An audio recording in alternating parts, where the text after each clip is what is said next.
Hello po, good afternoon. Maulan po ngayon sa Shiburi. Long time no video kasi ako. Lately talaga hindi ako nakapag-upload. Ewan ko ba? Sobra siguro ako nai-stress. Yan. So ngayon nag-upload ulit ako. Yan. And gold pa din tayo. Gold is life. Kasama yung ating yan. Cherry blossom. Gawa to ng anak ko eh. Diba? Ang cute. Ayan siya. Ang cute ng ano niya. Black ba itong tawag ito? Para siyang Lego na maliit lang. So, ayan po. Ang aking mga paninda. Ready to ship. Pag mayroon ko yung mga gusto, yung iba naman pre-order, just PM me sa aking page. Punta lang kayo. Yung link po ay nasa description box. Oo. Ayan. Ang aking One Piece. Yun yung first version ba to? Yan. Tagal na yan. Mas nauna pa yan kaysa sa anak ko. Tagal na rin. So, ito na. Ayan. Meron tayong hick ring. Asan na isa ko pang... Alam ko meron pa isang ring ha. Hala, asan na yun? Kasi ito isa. Meron pa akong isang ring eh. Hindi ko makita ah. Yung Bismarck, meron ako. Nahanap ko ngayon. Hindi ko alam kung saan ko nalagay eh. Check ko na lang ulit. Kasi wala dito sa lagayan ko. Ang nandito is 10 grams. Tapos meron tayong mga ito. Ang pendant. Ito, pendant tsaka hikaw. Tapos iyan. 10mm na ball earrings. And this one is 2x10 na hoop. Yung pabilog. Hinahanap ko pa yung hala. So, isang hikaw. Mahal pa naman nun. Ay, ring. Hahanapin ko pa tuloy mamaya. Ito na naman ako eh. Hindi ko na naman nakikita. Dapat talaga, lagi ko ini-inventory ba? Chine-check. Wala may ibang tao dito sa bahay. Pero kasi nami-misplace ko. Ang problema.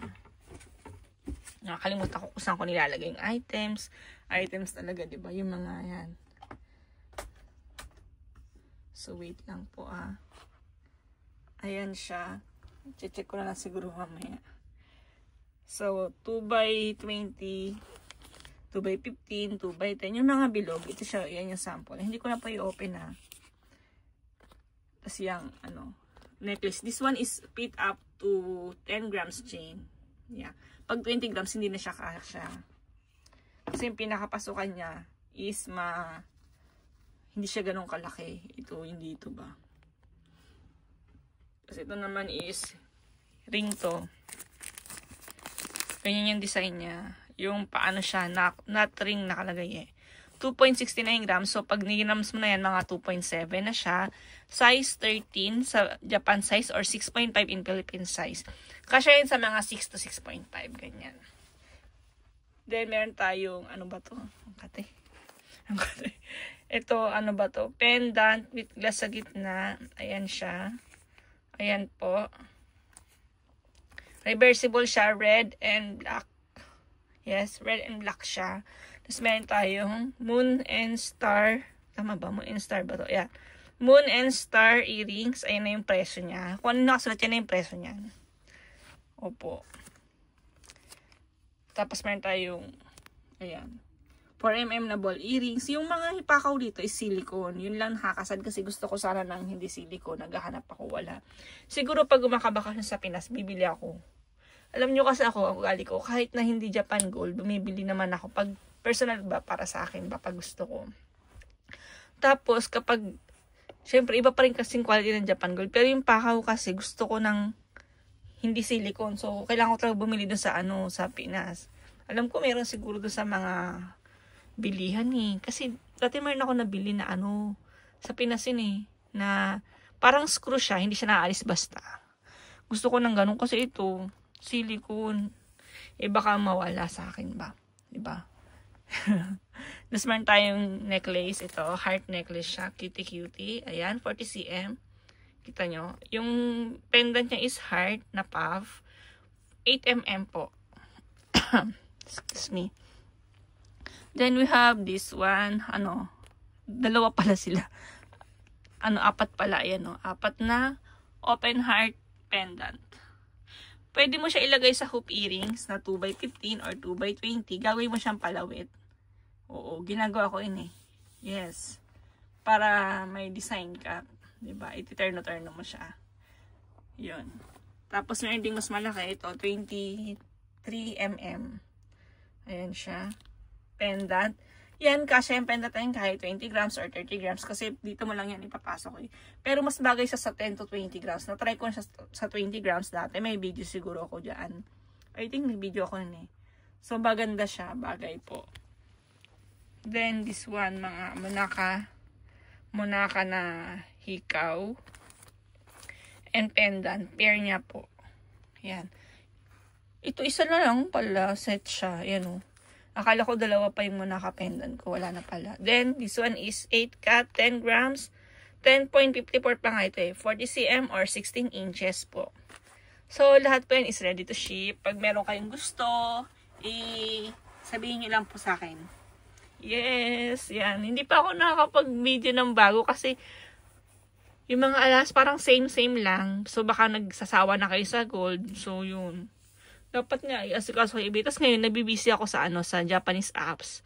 Siya, minibenta ko yung mga lumang gamit dito sa bahay. Pinupost ko muna para matapon na. Wala naman akong kita kasi ang mahal, ibabawas nila yung, as in yung shipping ang mahal. So, alam ba, binenta ko yung lagayan ko ng alahas ng 1,000 yen. Tapos yung shipping fee, 750 ba yun? Tapos meron pa silang binawas na parang, dito 50 yan na lang natira. May binawas pa sila na parang 200 yen para sa charges do sa sa apps, Mercari siya. Natira 50 yen. Diyos ko po, isip ko, nagpagod na ako, pero okay na rin, kaysa naman itatapon mo. Kasi ang bayad, may bayad po ang pagtapon ng basura dito sa Japan. So, yun. Like this one. Mamaya ipopost ko to, bibenta ko na. Kasi kaysa naman itapon ko pa. Umiinit to sa mata. Ayan siya, umiinit siya sa, ilalagay mo sa mata mo, tapos i-charge mo siya bago mo ilagay sa mata. Like, siya, heat ba siya? Heat. Ang ganda. Masarap siya pag, winter. Kaya lang, sobrang init sa mata. So, bibenta ko na lang. Kahit na walang kita. Kasi ang inaano ko dun hindi na ako magbabayad ng basura. Alam nyo ba dating rep, binenta ko, tinapon ko, ang mahal. Oo, kasi wala pa dating apps na mga ganyan eh. Tapos yun, yung damit ng anak ko, nabili ko ng 8,000 yen. Binenta ko lang siya ng 2,000 yen.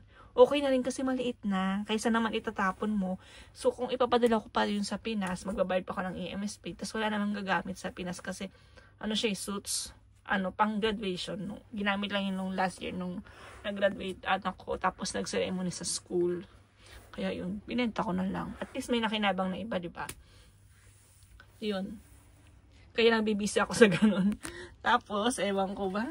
Pero ang maganda dun, kapag marami na akong star, yung marami na bang nagtiwala sa akin kasi kakasarap lang magbenta-benta.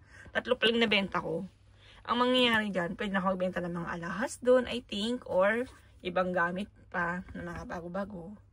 Yan. Tingnan nyo, bumili ako nito dati. Ewan ko kung kailan ko pa ito nabili. Tingnan nyo yung price dati. Sa National Bookstore pa yan. Nakakatuwa. Pulubi diary. Tapos mayroon din akong buy budget diary. 150 each. May ipon pa. Diba? Binasa ko rin to mga to. Ayan. Kaya lang hindi ko siya magets. Ewan ko ba? Ayan o. Nakakatuwa. Alam nyo ngayon, ang inaano ko naman din ay yan. Marami akong iniisip. Like, gusto ko kasi pumayat. Oo. Nagre-research ako paano pumayat. Diyos ko. Ano ba yun? Marami ako nakikita. Tapos meron dito sa amin. Kaya lang mahal.